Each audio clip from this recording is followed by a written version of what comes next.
2020s, kumalat sa mga social media ang larawan ng babaeng ito na may 4 na mga paa. Ang mga post ay mayroon pang mga description na true story. Ngunit ang totoo, ang larawang ito ay isa lamang palabas ng isang performer. Hindi totoong may 4 siya na mga paa. Pero hindi ibig sabihin na walang tunay na 4-legged girl. Ang larawang nakikita niyo ngayon ay inspired sa totoong kwento ng isang babaeng may 4 na mga paa. Yes, isang real-life 4-legged girl na nabuhay pa noong 1860s hanggang late 1920s. Isang babaeng nakakamangha at kahanga-hanga. Sumikat noong kapanahunan niya. Ngunit ang kanyang buhay ay may kaakibat din na mga trahedya. Ito ang bizarre case ni Myrtle Corbin, the 4-legged girl.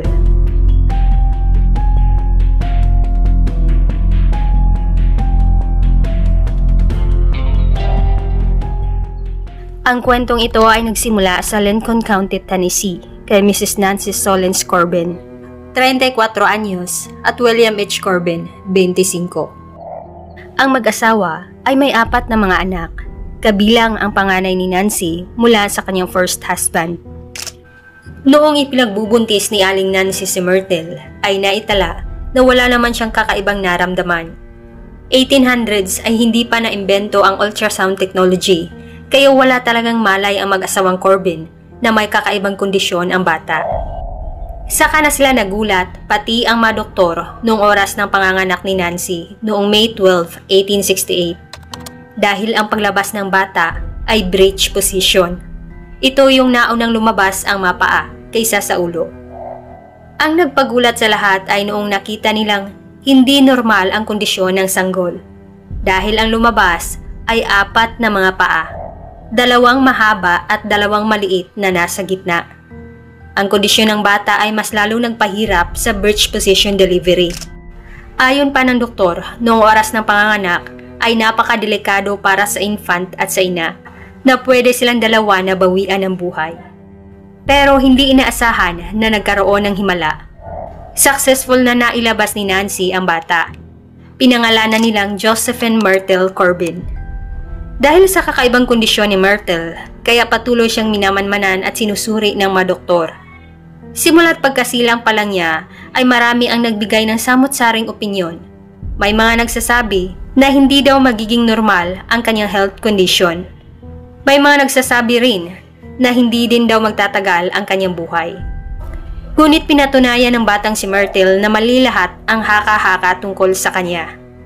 Dahil makalipas ang 3 linggo mula sa pagkasilan niya, ayon ng doktor, si Myrtle ay naging isang malusog at malakas na sanggol.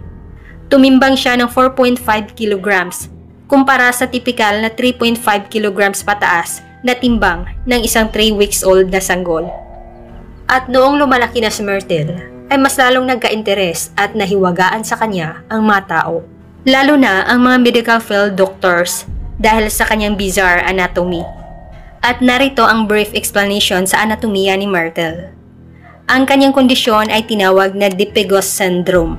Ito ay bihirang depekto ng isang tao na na-develop noong fetus pa lamang ang bata, kung saan ang body axis ay nahati sa 2, na nagresulta na na-duplicate ang kanyang lower torso.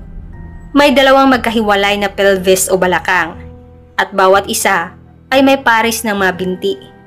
Sa case ni Myrtle, ang kakaiba lang sa kanyang anatomy, ang 2 binti niya na nasa gitna ay napagkakamala ng karamihan na siyang magkapares.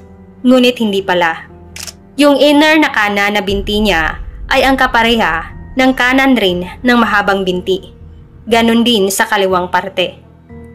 Ang pinagkaiba rin sa maliit niyang binti, ito ay underdeveloped. At may 3 daliri lamang ang bawat isa.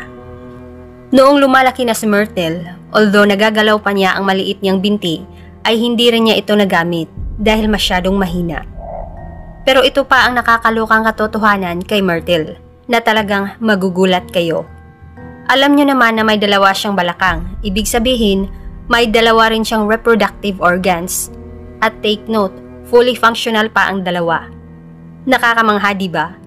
At hindi lang reproductive organs, mayroon din siyang 2 fully functional na labasan ng dumi. Kaya sa panahong ito, si Myrtle ay naging sentro sa medical field ng USA. Kumbaga, naging favorite subject siya na gustong pag-aralan ng mga doktor at ng mga science experts. Lumipat naman ang pamilya nila sa Texas. Subalit, sa kabila na mayroon siyang maamo at magandang itsura, si Myrtle ay nakakalungkot na naging tampulan ng panlalait dahil sa kanyang kondisyon. Pero nakakabilib ang kanyang personalidad. Hindi siya nagpatinag sa mga pangungutya sa kanya. Sa halip, ang kanyang kondisyon ay nagamit pa niya na sumikat at maging successful.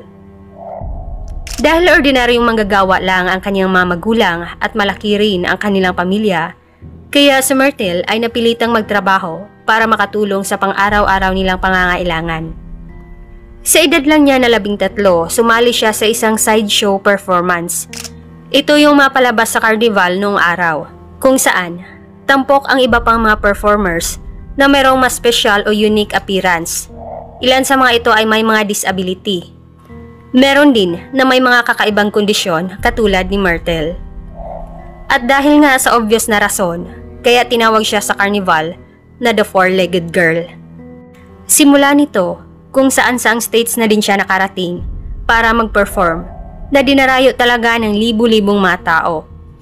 Ilan sa mga performance ni Myrtle ay nakatrabaho rin niya ang iba pang mga sikat na sideshow performer, tulad ni Ella Harper na nakilalang si The Camel Girl, Stefan Bebrowski na tinawag na Lionel the Lion-Faced Man, Annie Jones na nakilala bilang The Bearded Lady at marami pang iba.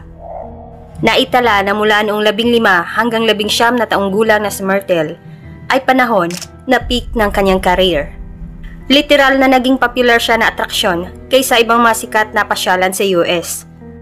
At kung paano siya mag-perform, simple lang naman. Ipakita ang kanyang rare condition. Umupo sa entablado tulad ng nasa larawang ito, magbasa ng libro, ngumiti, kumaway at magsalita. Hindi lamang ipinapakita ng kanyang performance ang natatangi niyang condition, kundi ipinapakita rin ang kanyang kakayahang umunlad sa industriya ng entertainment sa kabila ng hamon na kanyang kinakaharap. At sa tuktok ng kanyang karera ay kumita naman siya ng malaking halaga. Pinakamalaki ay $450, hindi a month ha, kundi kada linggo. Isipin niyo $450 a week. Ngayon nga, malaking halaga na ang $450. Ano pa kaya noong panahon ni Myrtle?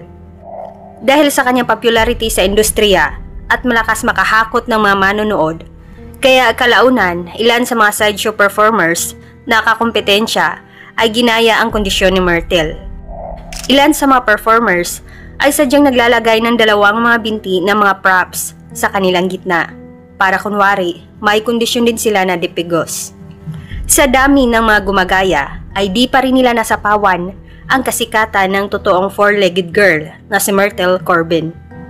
Pero nakakalungkot na sa likod ng kasikatan ay ang pighati ni Myrtle.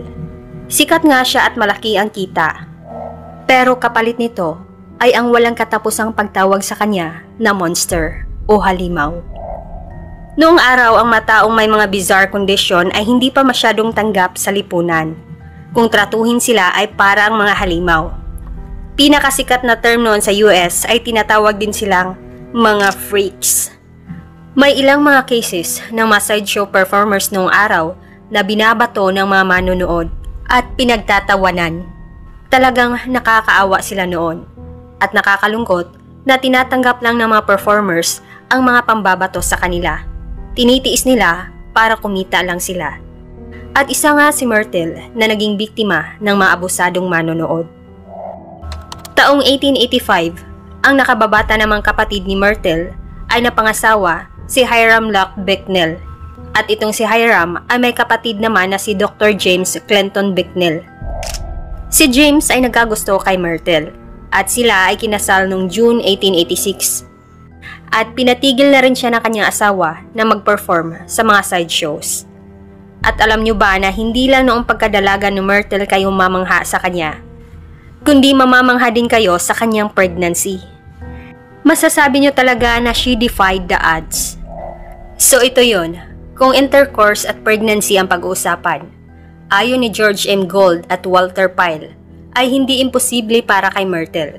dahil both ay sexually active ang dalawang reproductive organs niya at pareho rin na nagkakaroon ng buwan ng dalaw, meaning mabubuntis rin ang dalawang matres niya. Early 1890s, ang pamilya nila ay lumipat naman sa Cleburne City, Texas. Sa pagsasama nila, nagkaroon sila ng 8 mga anak. Ayon sa record, ang dalawa niyang reproductive organs ay nagamit throughout sa kanyang 8 pregnancies. Pero talagang hindi nilulubayan ng trahedya si Myrtle. 4 sa mga anak nila ay sunod-sunod na pumanaw during infancy. Kaso hindi lang ang pagkawala ng 4 nilang mga anak ang naging pagsubok nilang mag-asawa. Later, nagkaroon sila ng significant downturn sa kanilang income. Kaya taong 1909, sa edad ni Myrtle na 41, muli siyang bumalik sa entablado sa Hoover's Museum, New York. Intensyon ng pamilya nila na temporaryo lang sana ang pagbalik ni Myrtle. Kaso, dahil sa lumalaki nilang pinansyal na pangangailangan, kaya napilitan siya na magtagal pa sa sideshow industry. Last retirement niya ay noong taong 1915 sa edad na 47. Nang tumigil na si Myrtle, ay marami pa rin ang gusto siyang gayahin at nagpapanggap bilang 4-legged person para kumita. 1928 ang huling pagsubok ng kanilang pamilya. Si Myrtle Corbin ay nagkaroon ng skin infection sa kanyang kanang binti. Bunga ng kakulangan nila sa pera, hindi agad siya nagpatingin sa doktor. Nag-self-aid lang siya sa kanyang infection. Kaso hindi rin ito gumaling hanggang sa lumaki na ang impeksyon. Saka lang siya nagpatingin sa doktor. Na-diagnose siya na mayroong streptococcal skin infection, isang uri ng bacterial infection. Subalit huli na noong nagpatingin siya sa doktor. Hindi na siya gumaling pa. Ayon ng medical experts, kung nabuhay lang si Myrtle ngayong makabagong panahon, ay magagamot pa daw sana ang kanyang infection gamit ang isang ordinaryong antibiotics. Kaso noong late 1920s, hindi pa available ang antibiotics. Kaya nung araw, nagkaroon ng komplikasyon sa kalusugan si Myrtle. Makalipas lang ng 1 linggo, May 6, 1928, after niyang na-diagnose ng streptococcal infection, si Myrtle Corbin Bicknell ay pumanaw sa edad na 59. Nakakalungkot na maging sa kamatayan niya ay hindi pa rin siya nilulubayan ng mga tao. Nung siya ay inilibing, kinailangang balutin ang kanyang ataol ng semento. Ang kanyang mga kaanak ay salitan din sa pagbabantay sa kanyang himlayan upang maiwasan na manakaw ng mga grave robbers ang kanyang labi. Noong panahong yun, marami pa kasing mga taong namangha sa anatomiya ni Myrtle, tulad ng mga medical practitioners at mga private collectors na nag-offer ng financial compensation sa sinumang maka-obtain sa kanyang mga labi. I hope kasama ko kayo na namangha at nahiwagaan sa kwento ni Myrtle Corbin, the first and only 4-legged girl. Hanggang dito lamang mga ka-curious. Maraming salamat sa lahat na nanood at patuloy pa rin tumangkilik sa Pilipinong Curious. Maraming salamat kay Nina Hara, Nene Habasa from Cubao, Quezon City, Jobert Emelio, Moises Rocha, Lizard Explorer from Netherlands, Lods Tiniso from Saudi Arabia, Bilog Maldita, Ravid Avaj, Christina Marie, Aiza LM, Eugene Cole, Ray Vargas, Miao A, Da Carolinas Dakotas, Grospe Mech, Nora Costa from London, Ferdinand Abarquez from San Fabian, Pangasinan, Aliyah Atabay, Abdul Najir Kali at Venjure Mosra.